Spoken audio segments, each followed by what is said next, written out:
Day 4. There's many approaches to how I think Day 4 was going to go. Obviously, I'm going to start off where I continued with Day 3. Finish up about myself and get up to date. So, as of right now, January. We're in October, but that will take me max. That won't take me a long time. Of course, we have my green tea and we have my Cliff Bar. Hopefully it's not going to be a long one. But it's just, what was I going to do for the other half of the video? It was a choice between the self, like self as a person, or relationships, which I think is going to be the greatest thing to start off with attachment styles, is what I talked about yesterday. So, where were we as of yesterday? October. So, oh yes. Relationship number 3. Okay. So, it comes around early, I think it was early October. I want to say it was early October. Yes, it was definitely early October, maybe like the first week or 2 of October. My friend had a party and I decided, let's bring a +1. So I decided to bring relationship number 3. And everyone thought that we were still together. That was perceived, right? However, God, this other girl, right? God, I'd say I had my eyes on her maybe from like year 11. But active relationships, I was like, okay, cool, let's not. You know, I'm not an evil man. I'm evil, but I'm not that evil. So, I go outside, you know, this is when we're at a laser tag, that's where we are actually, yeah. Go outside, and then set person, we'll call it talking stage, because it's just easier. So talking stage, October, no, God, what would be a good name? God. Yeah, we'll just say talking stage. So talking stage, ask me, oh, do I have any friends that I think I go? No. At this point, I think, well, at this point, my whole mindset shifts. Relationship number 3 doesn't matter anymore. I don't care. I could throw this away any day, and I did. Cool. So now I'm talking stage, right? It's going quite well. Then comes Halloween, right? Cool. I don't remember Halloween, that's what I'm going to say. So, and then one thing led to another, and she's gone, and she was back with that guy, what, a week later? Not even? So that happened. Okay. It happens, do you know what I mean? It's just like the hangover and all of it just melted me. This is when I started to slowly, like, you know, not even take plan, but kind of think about it, like what's the next step for me. So I decided to lock into the gym again, temporarily, had on and offs. Then I had a concert in December. The same concert I was going to go with the talking stage. And since my friend and his partner decided they're going to go, so now I'm like, what am I going to do? So they told me about their friend, and I'm like, okay, cool. And I tried talking to them. I tried talking to her. This is talking stage 2, or called talking stage 2, post-October. The best analogy I used, and I'm still going to use it, is like throwing a ball out a wall, thinking it's a person, but it's actually a wall. And it's just bounced back to you. And I tried. I persevered. Didn't cut it. Alright, cool. Comes the day of the concert. I'm waiting. I'm like, oh, so what's the car arrangement? Because my car broke down at the time. He goes, his partner at the front, and then me and him at the back. I go, what about my talking stage number 2? He goes, oh, she's not coming anymore. Okay. Alright, cool. So we get there. We wait for 5 hours at this point. This is the Snow Strippers concert. We're waiting for like 5 hours at this point. Because we were there at from 5:30, and I think it didn't start until like 9ish, 8ish, something like that. The DJ was around 8. Okay, cool. So by the time the concert ended, I was stood for approximately 5 hours. So my legs are numb. But anyway, let's say concert. So this was when the DJ came on, I think. And I'm just looking around, seeing the venue, seeing, you know, whatever, cool. And I just have this urge to turn around. At this point, my friend and his partner, they're kind of like far away. They're still an arm's length, like maybe an arm, like if I were to stretch over, I can still see them and feel like I could grab his shoulder. And I'm talking to these other people, right? And then I just have this urge to turn around. And so I do. So I do like a pivot almost. And obviously, I kind of thought, she probably won't show. The talking stage number 1, right? I'm like, nah, no way she shows. Oh, she showed. She very much showed. She was right there behind me. And I had to take a double look, because I just did like a nice, just panning around. And just in the corner where I go, and it's just fair. I go, and I grab my friend, I go, look. And he goes, so we're just both like thingy. And, okay, cool. This is actually really relevant. Okay, and then I get a tap. I think this is about when the DJ was about to end and Snowship was about to come on. And I just get a tap on my shoulder. And I go, nah, can't be, right? It can't be. I slowly turn around, I go, hello? Just loud enough to hear me. Obviously, it's still quite loud. It wasn't talking stage number 1. It was some brand new blonde purple. Was it purple hair? Yes, blonde purple hair, like striped. And we're just talking, and the question that was asked to me was just like a girl kind of like diagonally to me, and we'll call this one talking stage 3. Right? Talking stage 3 asks, "Is that your girlfriend?" I go, "No, I'm here single," and she goes, "Can I get your number?" And I go, "Okay, a confident woman. What is there not to be like hooked on by?" I go, "Yeah, cool, whatever." All right, cool. We're just talking this and that. I'm thinking, wait. At this point, I'm 18. Oh yeah, December I'm 18. So I go, wait, how old are you? She goes, I'm 17. And I go, yeah, 13. She goes, yeah. I go, all right, in the green. We're in the green. I'd rather be safe than sorry, right? But I just got this weird vibe. Like she seemed like maybe she was on something, right? But I mean, okay, that's fine. Later I found out she was just drunk. But it just gave me that weird vibe. You can never be too sure. All right, cool. This is when the concert's definitely happening, and somehow, right, my arm's around this one's waist, right?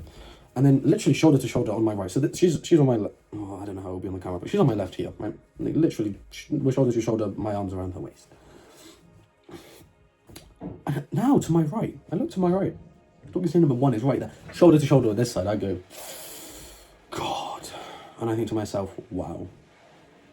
The universe really it just really hates me. It loves to spite me, doesn't it? Where were we?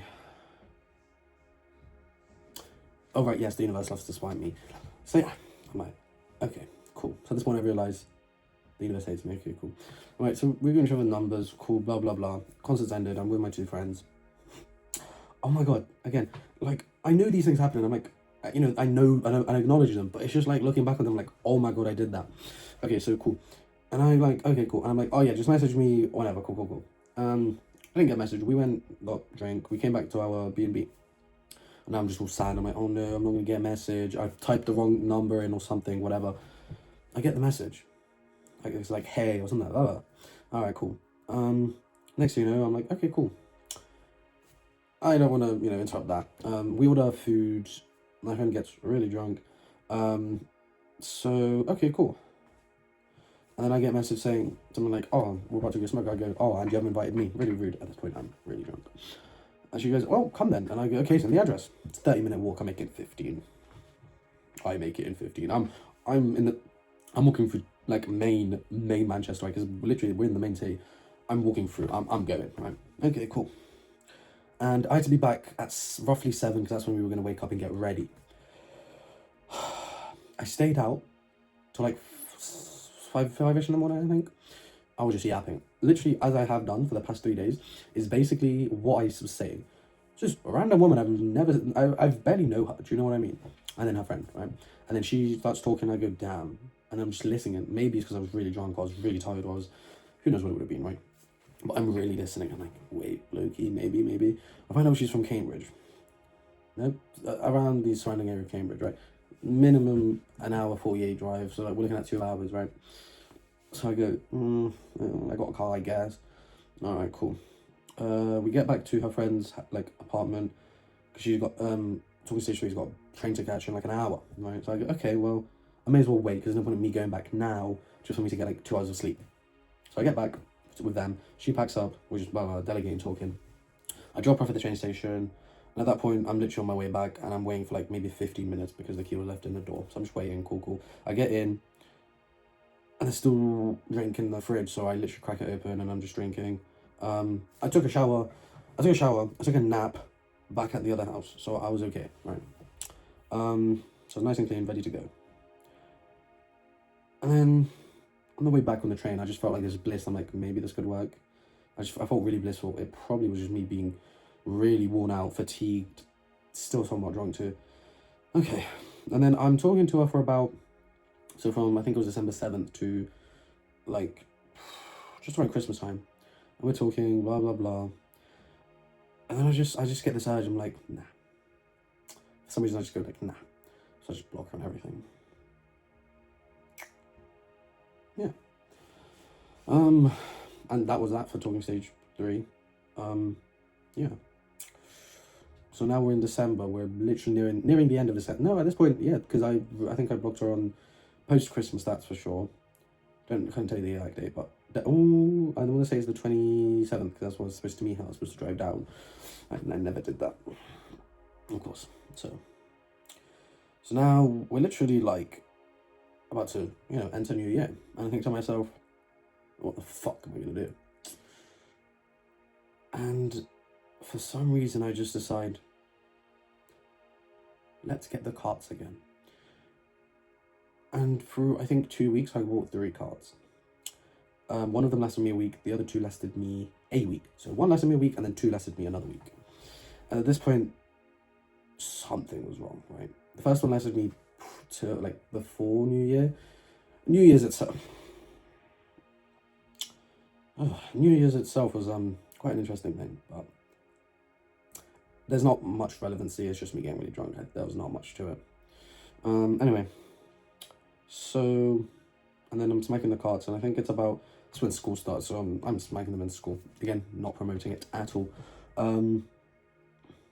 Oh, I did that, hypothetically.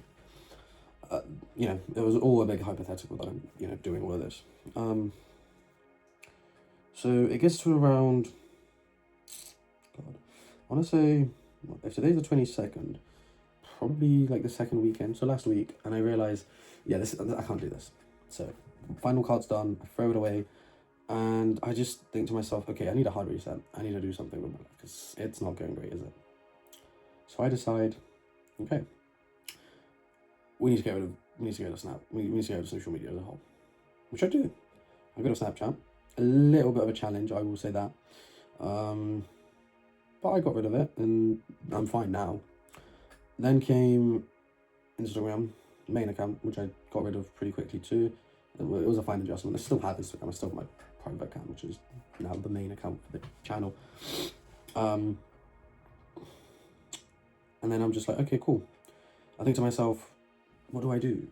And then this kind of just sprung on me. The mental retreat kind of influenced me. Hell, let's start this. And yeah, now we've caught up. We've caught up to present day. Wow, that was done pretty quickly. I thought it would have literally took the whole week, but if I did it in 4 days, it means I can yap about anything. Now, obviously, there's still another set amount of time. I don't know how long I'm going to be yapping about this for. And I had a lot of topics I could have started with. I could have started with more philosophical, said like religion, could have started with something like politics, something like evolution, or something more psychological, like modern day relationships. Yeah, that is the main part of this. God. Yeah. We're gonna get down and dirty. I wish I had this like motivation and discipline for my real A levels, because I would excel in them a lot. But sadly not. I think I have roughly like 3 pages worth of notes. So yeah, purpose of today.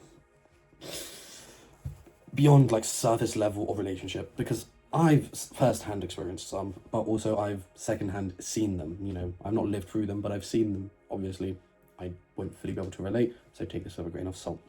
But you know, I've seen things happen. I've been through relationships. I've been through talking stages, the whole lot. Yeah, as we all have. Not all of us, but most of us.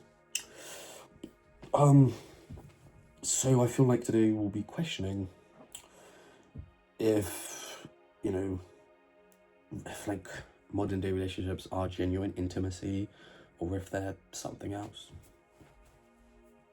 I don't believe they're genuine intimacy at all. In my opinion, of course. Yeah, and why so many relationships fail despite there being a very strong attraction. So, let's, this one's gonna have to be kind of on notes because I had to do more research. You know, I had to do more research than going off the top of my head. So a lot of this is going to be more research based. Me, personally, and I think a lot of people will agree that nowadays relationships are very, like, quick to become a thing. Like, they start a lot quicker than I'd say maybe set time ago. Again, I can't say that that's the truth. Maybe it was very similar. Maybe it just wasn't, like, documented. But it takes a lot more to, you know, become deeper with that person because you'll get in a relationship quite quickly. You know, talk to them for a month max under, and then next thing you know, you're now in a relationship with basically a stranger.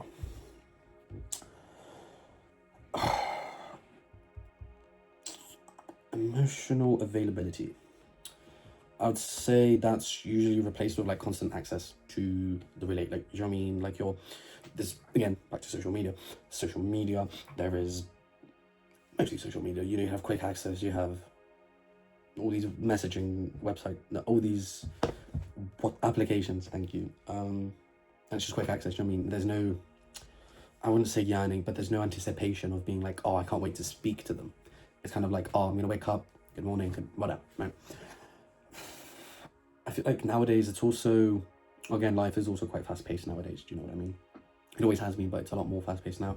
So I feel like modern relationships and dating kind of prioritizes the momentum rather than meaning of the relationship. You know, you just want to get into it, no time wasted. And again, there is no, I wouldn't say it's based on a gender. I wouldn't say there's a male epidemic of loneliness or a female epidemic of loneliness or whatever, but I think there is a universal fear of being alone. I wouldn't say it's an epidemic, but rather a fear of being alone. So you're kind of pushed to be committed into a relationship because of influences like social media. We will get into social media as a whole, right? But friends, family, you know, you see relationships everywhere you go. So you're like, oh, I want that. And I feel like the speed that you do things at creates an attachment because you're kind of nurtured into that attachment, that you need it because everything is so quick paced around you. So yeah, I feel like attachment is prioritized and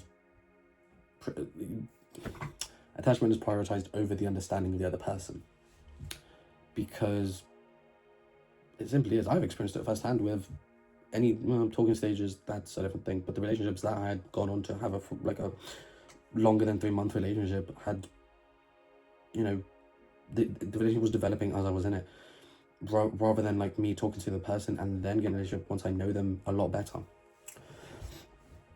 Social media influence on relationships.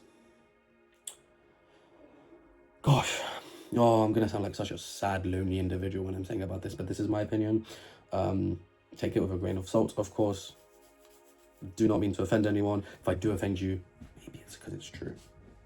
Honesty is the best policy, and the honesty only hurts when it's the truth. Anyway, they are definitely, you know, increasingly treated as almost like a status or like content that your brain wants. You know, someone who's in a relationship is going to be seen more higher up in like the social hierarchy of people. You know, someone's in a relationship, oh, cool, he's in a relationship, blah, blah, blah, blah, blah, right? And then, again, going back to comparing yourself to others, it's like, oh, my friend's in a relationship, my friend's in a relationship, I need to be in a relationship now. And that kind of just distorts the expectations of love, I feel like, and also the hardship of it. Because it's not easy being with someone for a really long time, you know, adjusting. It's not easy adjusting. It's not easy being someone, but it's not easy adjusting to someone else's lifestyle. Do you know what I mean? say you're together for a year now, after a year, it becomes easier, but, the first 6 months, more or less, it's hard to adjust. You're still learning how to ride the bike, basically. It's the best way to put it. You still got the little, what are they called? The bike wheels, I forgot the name of them. And I feel like nowadays, relationships aren't an internal process between you and the other person, but more of an external visibility so others see it, but also so you feel validated by the people, like by society and social media, of course. Because a lot of the time, you're going to post your relationship on social media, to let people know, let people validate you, the likes, the views, whatever, the follows.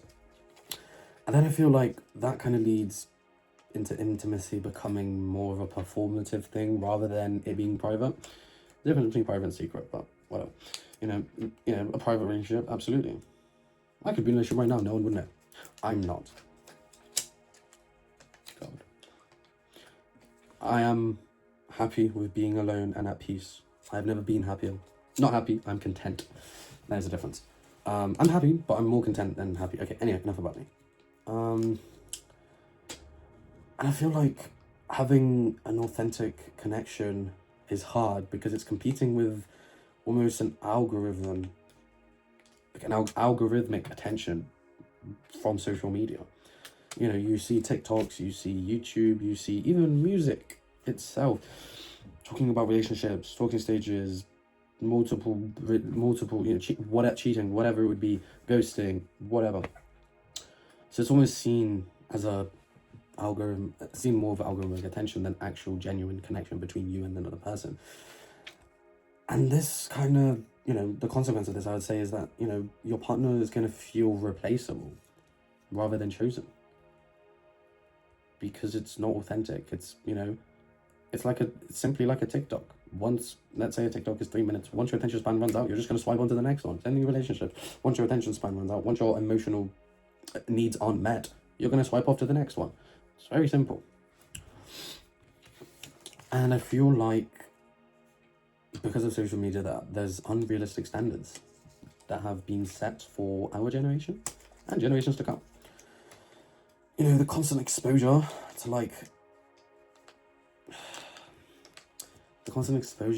to what's the best word? To have this idealized partner almost kind of reshapes your desire, because you're not going to meet the dot person that you want, whether they're 6 foot tall or 6-figure salary or whatever it would be. You're not going to get that to the T. There'll be something about them you don't like. I'd be damned if it wasn't, right? And, again, expectations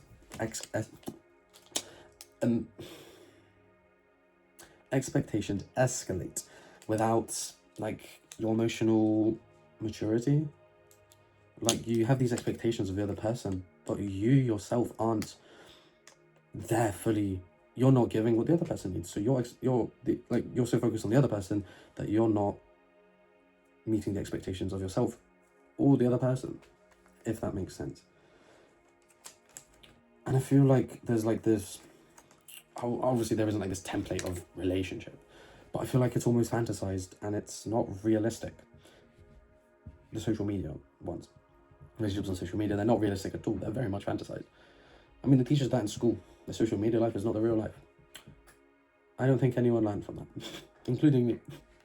And I feel like because of that, there's these, any minor flaw that goes against this fantasy or the relationship feels intolerable now. You're let's say you're with someone and you have this, you make this person up in your head of them, you idealize them, right? You imagine this as you're talking to them, but then when you're met with them and then you're actually with them and they're not what you perceive them to be, and then they commit a minor flaw, major, whatever, a flaw in general, you're like, oh, but you in my head didn't do that. And it's and you don't even realize you're doing that. It's a subconscious thing. I've done it myself so many times, where I've idealized this perfect version of my partner, that doesn't do flaws, that doesn't that doesn't do anything bad, and it's all good, sunshines and rainbows. But in reality, they're just as human as I am, and they do make flaws, and they're allowed to do that. But once you're in the heat of the moment, you don't really think about it. Like, oh, they did a flaw, I don't like that, and now I'm not going to communicate that flaw to them. Okay, build up, tension, build up, pressure, it builds up. And as a result, the intolerance kind of replaces the patience that you have for that person. You don't tolerate them, so or like they commit something, they commit a flaw, and you're like, oh, why can't they just be this person? Why can't they change like that? Whatever. Why do they have to make this mistake? Trust in relationships. very, very much bouncing off my point of yesterday, of me not trusting of relationship theory. The irony. God. I feel like trust is something that's built. It doesn't just it doesn't come to you on a golden platter, silver platter. It's something that has to be built from the ground up. You're with someone and you're talking to them. If you're talking to them and there doesn't seem to be trust and you don't trust them, as much as it hurts, you gotta go for your sake. That's toxic habits. That will be the next thing after trust. And, consistent, I feel like, being consistent, as me, for example, it's way more, a stronger foundation or a stronger sealant than like reassurances. Because you could reassure your partner, say, oh yeah, this and that. But if you reassure them about it, but then go do it, you're not being consistent about it. You're not being consistent. You're not building that trust. You're not building the foundation brick by brick, step by step. And it just kind of trust, the foundation of trust kind of erodes when the words and actions almost diverge from what not even promise, but what the expectation was of you or the partner. Say you're not gonna drink and they're not gonna smoke, right? And then both of you go behind each other's back and go do that thing. There's no trust there. No, absolutely not, because you're not telling the other person, you're not trusting them to help you almost, It's supposed to be a partner for a reason. Bad example, I know. But, and I feel like to be emotionally safe, you have to be reliable. You have to be consistent. You can't just be intense about it. You can't just be like, okay, this is what we're going to do from day one. From set day, we're going to be like, okay, this is what we're going to do. We're going to talk about this. And then, and if you're being intense about it, you're really pushing forward your idea onto them, and you're not slowly building the brick. Whereas if you're right, best way I'm going to put it is a building, right? If you rush a building and you don't let the cement dry, you don't let the cement dry, you just rush the bricks so the house is done quick in time, the house will fall down. Whereas if you take the time to build the house brick by brick, slowly, let it dry, let the cement dry, the house will be fine. The house will hold. Your house will hold.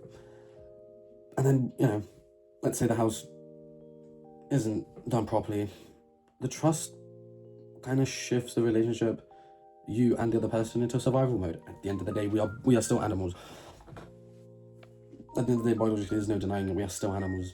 You may not see yourself as an animal, but you are an animal. You're as much of an animal as the dog that you have in your house. It's the truth. That is a whole other topic.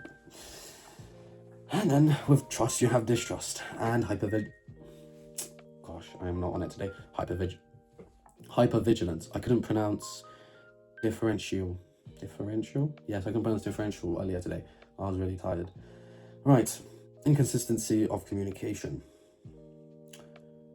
If you don't communicate, back to communication.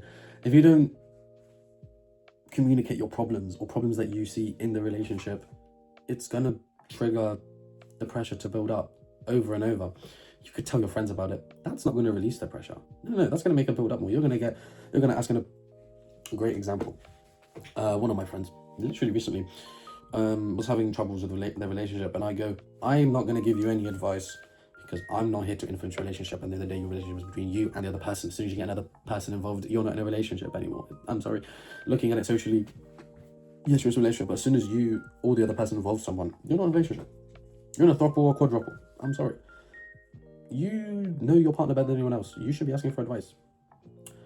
Maybe family, yeah, cool, but no one else. And you shouldn't be asking friends, especially when your friends, you aren't your friends aren't you.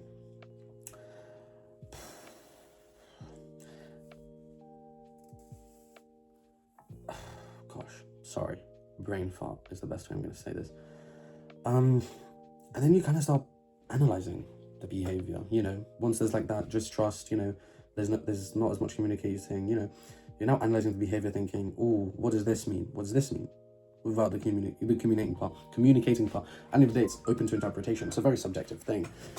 Yes, very subjective. It's not an objective thing. That's two different relationships. Relationship one, one person does this, and in relationship two, the same person does that. Does not mean they are both doing it for the same reason. It doesn't mean that at all. Let's say a person gets a relationship and person number one does a thing. They break up, blah, blah, blah. They get with someone else, and then person, the same relationship does the same exact thing. Does not mean it means the same exact thing as why relationship one did it. Simply doesn't. And then, once you're assuming it replaces the need for a conversation, because you're like, oh, they're doing this because of this. But you don't know that. Have they told you they're doing it for that reason? Absolutely not. And then eventually, that emotional closeness is almost replaced by monitoring. Like location services, access to accounts. I never got that, you see. Location services, that's fine. I feel like, let's say you're part of, Life 360. I have Life 360, just for the sake of my family.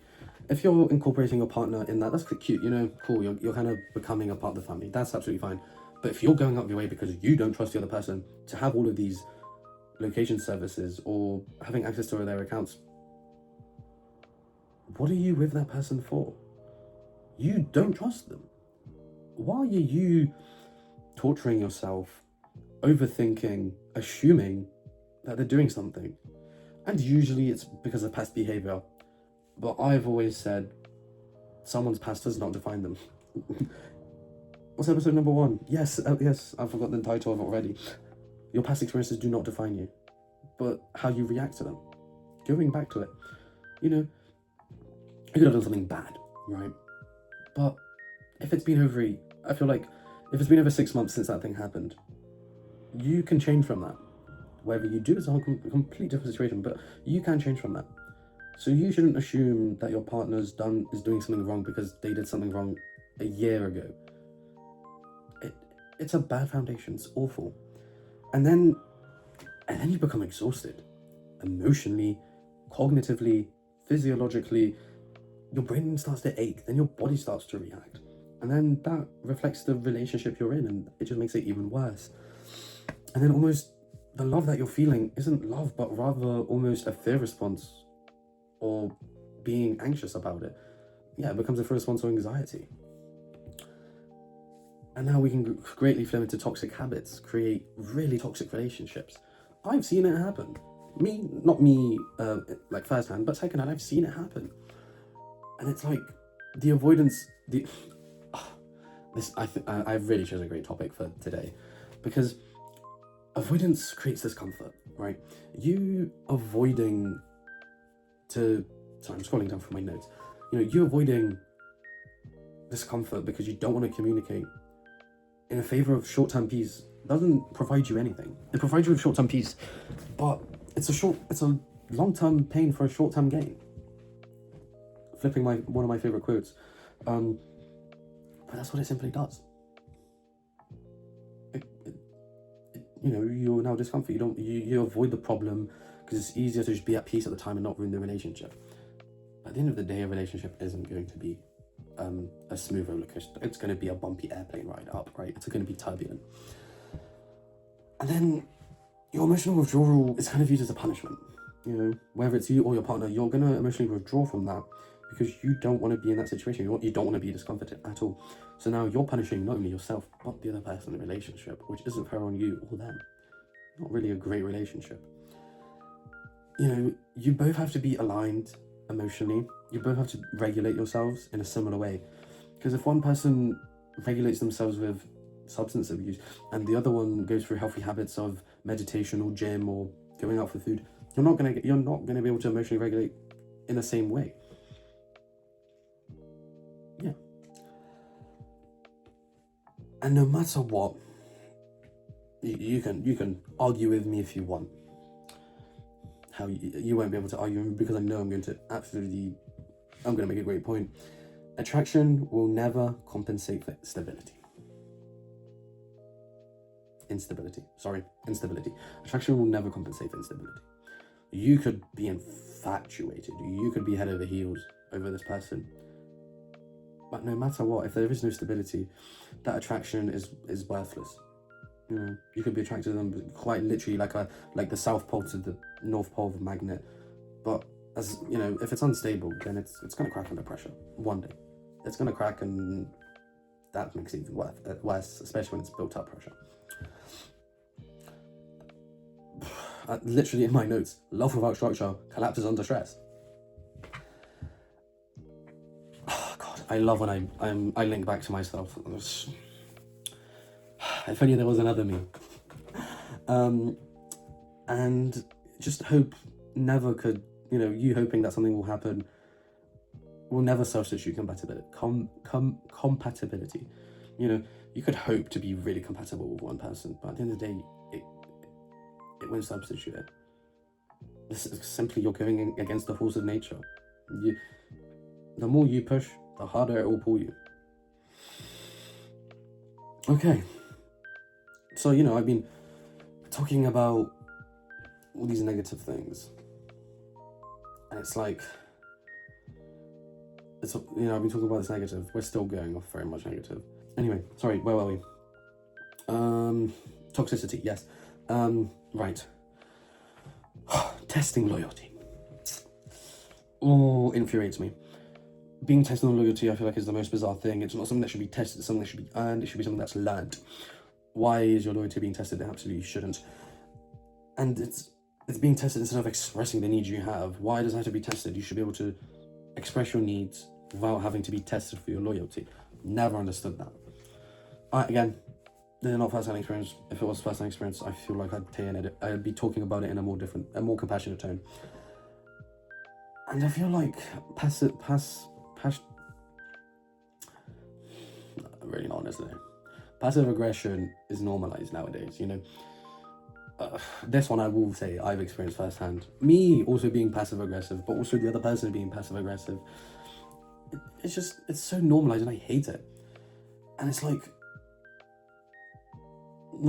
it just puts me off. I have nothing else to say about it except I don't like it.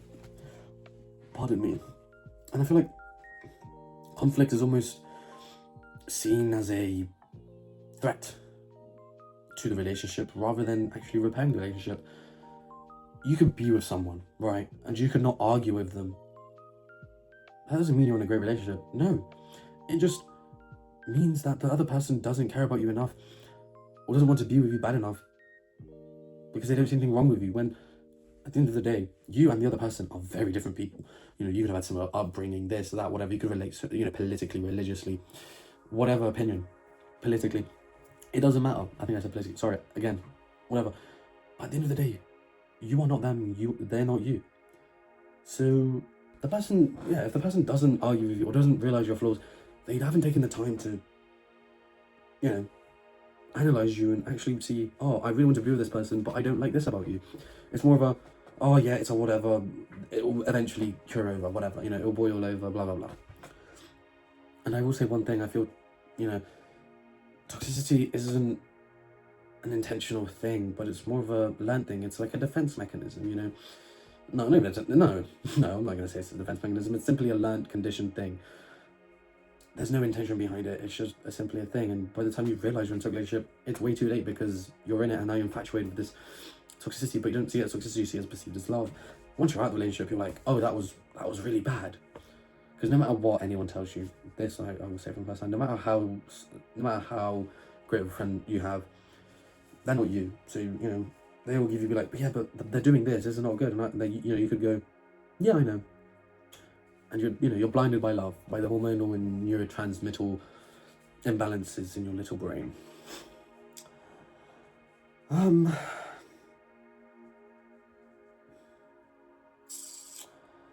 I feel like, I'm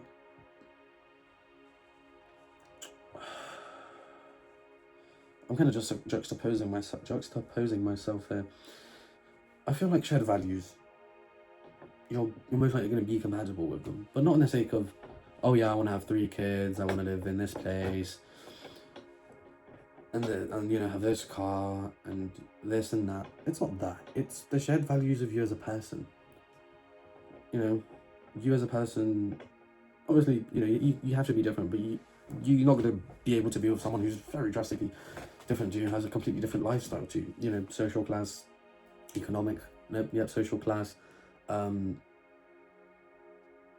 the other things. Really not on it today, gosh. Day 4 and I'm really falling off. Alright, I talked about 3 talking stages today already, but let's talk about talking stages in general. They're definitely underestimated. That's for sure. I think they're not seen as a big enough thing. It's like, a talking stage lasts this long and now you're in a relationship. No, I feel like a talking stage should be a lot more of viewed as a more of a critical thing than, oh yeah, I'm going to talk to you for a couple of weeks and I'm going to find out if I want to talk to you or not. I'm being very hypocritical. Me, I think relationship number 3, I think it took me 2 weeks. But when you know, right? Anyway, talking stages. This stage should reveal emotional availability, communication, them as a person. Everything about them should be learned in the talking stage, not in the relationship. Because then it's a waste of time. Whereas now, we're seeing talking stages as a waste of time because, I've talked to this person for so long, for a month, and it's not going anywhere. It's not going to go anywhere. It shouldn't go anywhere. You should be learning about them. You should be not infatuated with them, but you should be curious on what kind of person they are. It should just be like, all right, cool. How many kids do you want? It has to be in depth. It should be more deep than, it's such a shallow thing nowadays. You learn about the basics and you think, yeah, that's all I need, and now I can get a relationship with them. And I feel like one thing we avoid is red flags. I've avoided them. Relationship number 3, extreme feminist egomaniac. Talking stage number 2, very much a sociopath. Relationship number 1, toxic habits. Talking stage number 3, too sexual. Talking stage number 1, just broke up with their ex. That's my examples. But again, I've realized my red flags too. But you kind of avoid them. You're like, oh, but it's just a little thing. It's not. It shouldn't be viewed as a little thing. If you spend over 5 minutes thinking about it, or if you think about it more than 5 times in a day, right? And it's like, not that it's mentioned to you, but you think about it more than 5 times a day, out of nowhere, then it's a red flag. And that predicts future behavior. Wow. It really does. Gosh, oh my god. Again, not only is this a learning experience for you, but it's also a learning experience for me at the end of the day, because I'm learning more about myself, and it's very much shown. Because now I'm just thinking about all my relationships and talking stages and all the red flags and how they very much predicted the very behavior that nearly caused the relationship to end, or the talking stage to end. Wow. Well, I very much have now learned that. All it took was for me to yap for hours upon hours. God. And I feel like people, anyway, we'll go back into it. People almost ignore this misalignment of, whatever it be, availability, the flags, to preserve the momentum they have. Because they're like, oh, but this was, I've been talking to them for 3 weeks. This little red flag, it's not going to stop me. It's not going to stop the momentum. It will. Maybe not now, maybe not in a week or a month, but eventually it will catch up to you. It simply will. You can't run away from the problem by just turning around and not someone's running to you, you just turn around. You don't know when they're coming at you, but they're still coming at you. You're not thinking about it, but they're still very much running towards you. You just don't see how fast they're going or how slow they're going. And just that fear of starting over again, talking to someone new, clouds your judgment, because you've taken a set amount of time out of your life to talk to this person, and just like, but I don't want to start again. I don't want to learn someone's new color or their favorite pet or whatever, and then your judgment's clouded by that. You're not thinking straight. You're blinded by the hormonal neurotransmittal imbalances. Why I'm talking about hormones and neurotransmitters? Because that's what I've researched them. Just for the sake of this, be very thankful. We're taking a biology lesson today as well. I'm learning as you are. The key takeaway here from that is what you tolerate in the earlier stages, talking stage, or like the first few months of the relationship, will become the norm. It won't change. It won't magically become, they're eventually gonna stop that. They won't. A habit's a habit. Until it's seen as a bad habit, it will continue to be one, because the other person doesn't see it as a bad habit. They see it as just a normal thing that they do in their day-to-day life. This one I wanted to speak about because I relate to it, right? Identity distortions. What do you mean identity distortions? An individual will definitely reshape themselves to maintain a connection. You'll do something that the other person doesn't like, almost, and you'll strip that part away from you, even though it's a very cool part of you. Say it's going out with your friends, or going to the gym, or going to work, or having a social life in general, right? And the other person doesn't like that.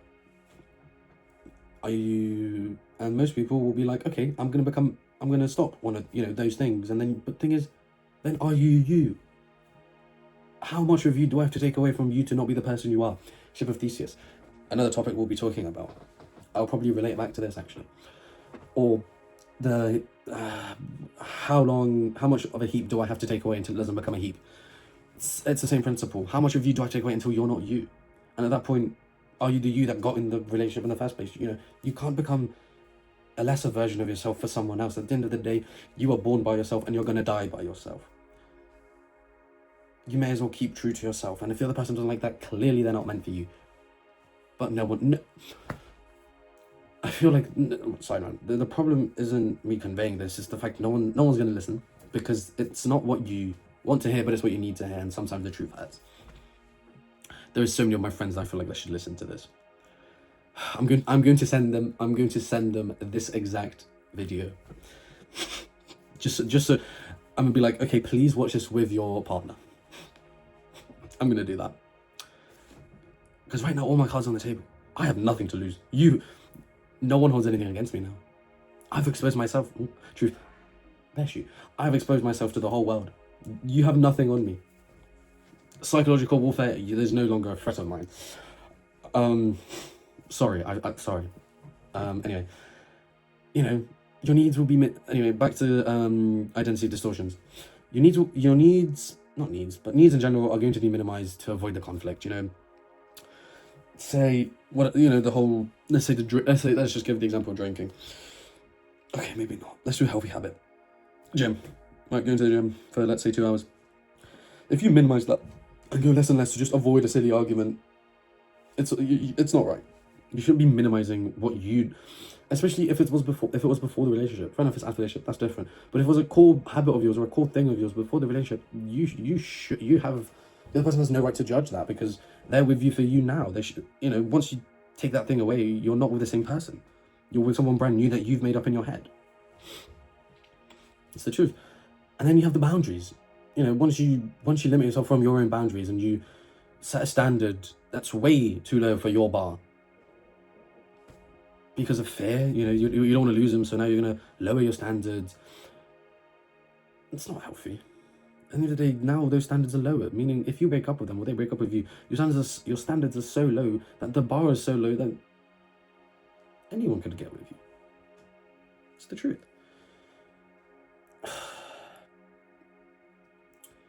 Then the relationship, almost rewards that. Is it unauthentic? No, it's inauthenticity or unauthenticity. Inauthenticity, yes. It's like, okay, they like that I'm not doing this anymore. Let's carry on taking more parts away from me. But then you're not the same person that got in that relationship. You're not longer you. You're now this new person who's now under the label of the relationship. You don't have your own identity. Your identity becomes a relationship, meaning you're almost, it's like Venom. You become a symbiotic thing. You're not longer yourself. You are now the relationship. You and the other person are now the relationship. You're not person one and person two. You're not Casper and, oh god, a name. Okay, anyway, you're not Casper and girlfriend. You're now relationship. You don't have an identity anymore. In society, yes, but internally, you're just relationship. You don't have a name anymore. You shouldn't lose yourself to be loved. It's true. You shouldn't lose yourself to be loved. At the end of the day, self-love is far more valuable than any other love someone can give you. You were born alone, you're gonna die alone. Okay.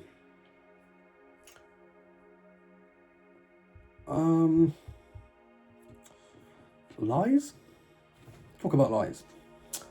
Because I've lied. Yes, with a lot of this, I'm critiquing myself. Not all of it, but a lot of it I'm critiquing myself. Lies and almost that illusion of making yourself look a better person in the relationship than you are. I lied. I lied to relationship 3 about relationship 2.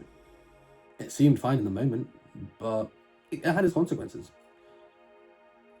At the moment, it seemed the right thing to do, but looking back on it, it wasn't right to do, because then, I didn't give my most authentic self to them.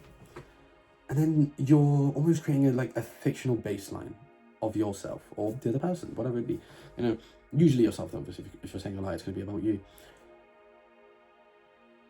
And then you're almost inventing a new identity. Again, we're going back to the symbiotic thing, but you're almost inventing a new identity for yourself to be with this partner, to bond over with this partner, whatever it would be. And then, once that time develops, the authentic you almost feels like it almost feels like betrayal to yourself and to your partner if your partner realizes the authentic self isn't really that authentic and is just made up of a shit load of lies. And then trust collapses because you feel deceived. And then you're like, what else have they told me that's not true? Then you're doubting if any of it's true. And then the relationship doesn't end because usually it doesn't end because of the truth. It usually ends because the delay of truth. Love, and then your love is always built on an illusion, which isn't stable at all because it's all filled with lies, and lies are really quick to crumble, really quick. One minor slip up and you're gone. You're done. It's the truth. Not being a fit matters more than effort. These prompts, for example, throughout the whole day, this is how I structured today, because this is going to be how I structure the rest of the days. I think about the topic I'm going to talk about, right? And then I get myself a key conversation.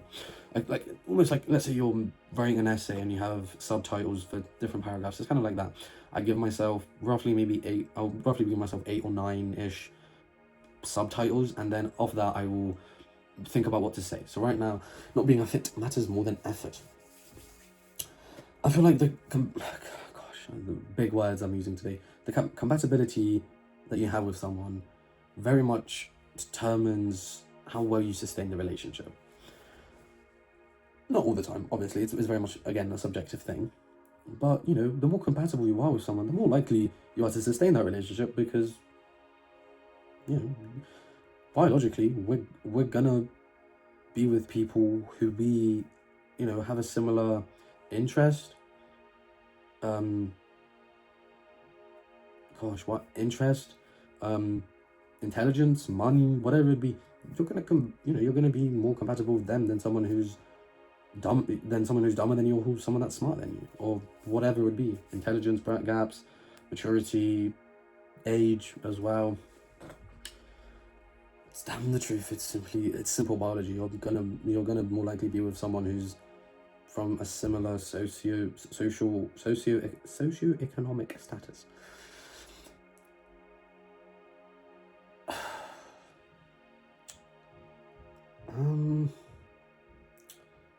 now I'm looking, not much of this really applies anymore. Yeah, none of this really applies anymore. Now, the neuroscience and biology. Neuroscience thing I'm hopefully taking a master's in after the undergraduates, and biology, the thing I hate the most. Or A-level biology anyway. Alright, let's start off with oxytocin. Yeah, we'll do oxytocin first. I've only done 3 today. We're only going to be talking about oxytocin, dopamine, and cortisol. Because cortisol seems to be a new one that's popping around. That's on the mainstream. Gosh, I feel loud. I sound like a boomer. Oh, sorry. Anyway, so oxytocin, usually revealed? No, not reproduced. What's the word I'm looking for? Released. Thank you. It's usually released through touch, honesty, and consistency. That's backed by science. You can look it up. I'll wait. And, the oxytocin will usually reinforce trust and emotional closeness based on consistency, honesty, and touch. See where we're going. But it being disrupted by things like deception and unpredictable things, so not being consistent and not being honest, will lead to it being disrupted. That's the truth. And then oxytocin will never be produced in chaotic environments, unhealthy, toxic environments. It never will be. You'll be with someone, but you're not with them because your brain or your body needs it, but because of the other, fear of being left alone, or whatever it be, being abandoned, whatever it be.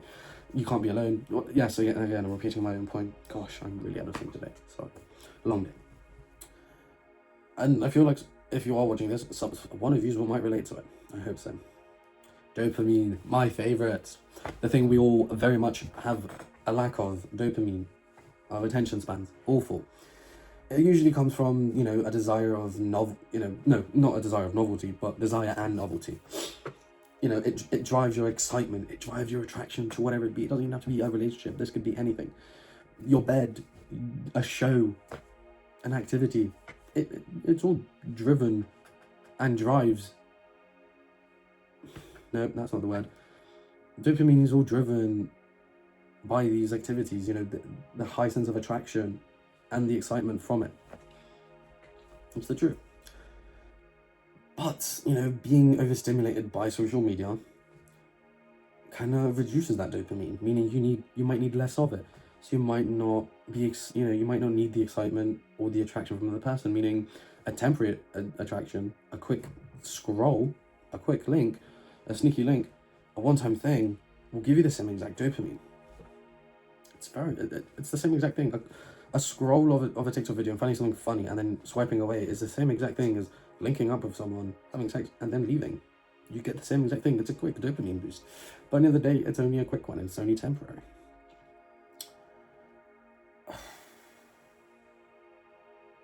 Yeah, and it, you kind of leaves you in a condition to chase that high, that dopamine high, rather than having that depth and that consistency to feel the oxytocin.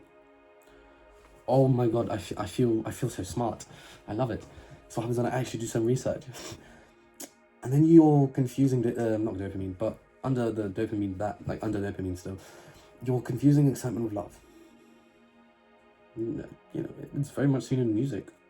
More music, I feel, nowadays, in the music industry and acting industry. The quick excitement from a one-time thing, well, yes, it will give you a quicker release of dopamine, but it will be a lot shorter of a burst. It'll be in shorter bursts rather than if you're in a consistent relationship, you'll get those evenly spaced out set of dopamine, which is far more healthier for the brain. And then the new one that's come along that I've seen being used so much more is cortisol. So I need to do more research. And I want to know all about it and why. Why is it cortisol? That's the new one, right? It's it's related to stress and threat, right? And if you're in stressful situations or you're in a threatening situation, your cortisol will spike. I didn't actually do enough research on cortisol, but rather why it's produced, rather than the effects it has on you. You can do your own research. You're not that lazy. Get that dopamine boost. Get that quick dopamine boost of finding out. And usually it will be elevated in unstable relationships that are stressful, not necessarily threatening, but very much stressful. And then,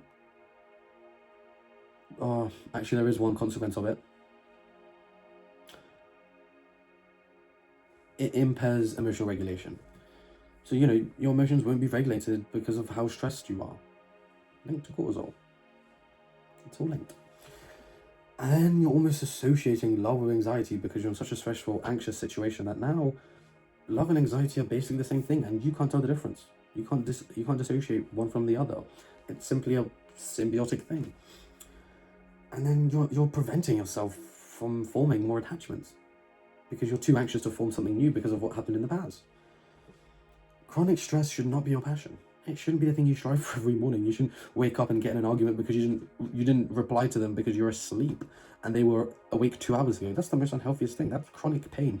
It's gonna torment you later on in life. Get out of it now whilst you still can. But again, my opinion. We're gonna go back to attachment styles because I'm not done with them, because I did more research biologically. And I wanted to know, is it more hormonal or neurotransmittal? More to do with the nervous system than the hormones. Yes, more in the nervous system. This one I'm literally, it's on the top of my head, but I've got attachment styles and the biological system. That's literally what I've got here. God, we'll start with secure because it's the healthiest one. You feel emotionally regulated, nervously regulated, you're present, and you're emotionally available. Your nervous system can breathe. It knows what to do. It doesn't feel anxious. Your nervous system's alert. Not alert, but hyper alert to being abandoned. It's the thing it looks for now because that's the condition it was in. Meaning now it's super hyper attentive to it. It will look for the smallest thing and be like, oh, abandonment. That's what it will relate to. Avoidant. We know I love this one. Simply, your nervous system is in withdrawal.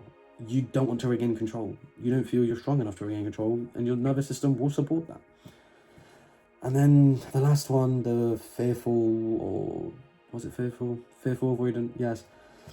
Where you have that avoidance and then that desire, the desire and fear. It coexists. Unhealthiest thing you could ever be. Why does your desire for it exist whilst you're being fearful for it? It's simply oxymoronic. And I would definitely say that I've got it, wait, I'm not letting it fly away. Attachment is adaptive. It's not pathological. You adapt to it. It's not something that you're ingrained to. A past experience will be the adaptation from it. You can't, what's the word? You can't run away from it because it will catch up to you. The more you run away from it, the more likely you are to be nurtured by it. It's adaptive. Attachment is adaptive. It will adapt in whatever way it needs to. Your nervous system will adapt to what condition it is in currently. It's literal survival instinct. Again, we're still animals. We're not some higher being. We're very much still animals. It's the truth. Gotta face it. Our life. That's never mind. I'm not gonna get into that yet. Dishonesty. So distrust. And literally again, dishonesty, breaking bonding biologically. What was I on about? I don't know. Pattern recognition. Yes, it seems to have been this has been the topic of the week for me. Pattern recognition, right? The brain will eventually catch on to patterns. Consistency. Your brain wants a pattern because it's easier for your brain to set something up and can be consistent with it rather than it being inconsistent. Also, why a lot of the time when you break up with someone you don't know what to do and you get into another relationship or a rebound is because you missed the pattern you had of waking up, saying good morning, seeing them, and whatever. Pardon me. And then, okay, I talked about patterns in a good way, but I think false patterns almost create this sense of false security. Like, what's the best way to explain this? Because I mean, in my head it makes sense, but gosh, I don't know. Take that as you will. I'm sorry. And once you discover the dishonesty, it almost triggers a betrayal response, because it does. Your routine is broken. Your pattern, like the pattern recognition isn't there. It's broken. You're like, what do I do? So then you're like, well, I'm going to follow their pattern, and I'm going to do what they did, or something similar. And then that causes the oxytocin to decline, but your cortisol to spike through the roof. People see trust as a psychological thing. It's very much a chemical response in your body. Yes, it's psychological, but it's more of a chemical thing than other things, I would say. Yeah. All right, let's tie it all up. Let's tie it all up with three things. Well, not three things, but with three types of relationships, which healthy. No one that I've seen in my 18 years of life, so old, not a single one. If you think your relationship is healthy, please prove it to me, because I know for a fact it isn't. You repair after rupture, you're emotionally safe, and there's honesty in the relationship. Now, I can think of so many examples, me and other people, not one of those three apply. Don't disillude yourself. I'm simply going to tell you the truth. Your relationship isn't healthy. You break up with them. This is not to me being single, it's simply the truth. Then you have unhealthy. It's dysfunctional, but it's dysfunctional, but there's that willingness to grow from it. But there's too much dysfunction in it for it to grow. It won't grow. It's like a plant. It won't grow in harsh conditions, unless it's a cactus. But the cactus is spiky. My point exactly. And then you have toxic relationships, which not a lot of the time, but a lot of relationships that I've seen are very much in that. You know who you are. There's repeated harm, and you don't take accountability for it. Not you and your partner. You'll continue to do the toxic patterns that you have done before, but you don't realize it's toxic because you've never taken account that it's toxic. You're simply seeing it as something that's okay, and then your mind captures it as okay because now it's the new pattern. It's it recognizes the pattern. Your brain now it functions easier on that pattern. If anything I've said today hurts you, it's because it's the truth. That's what I'm gonna say. You can come at me, you can hate me, but it's the truth. So my closing reflections for today. If there's anything you take away from this video, take the key reflections.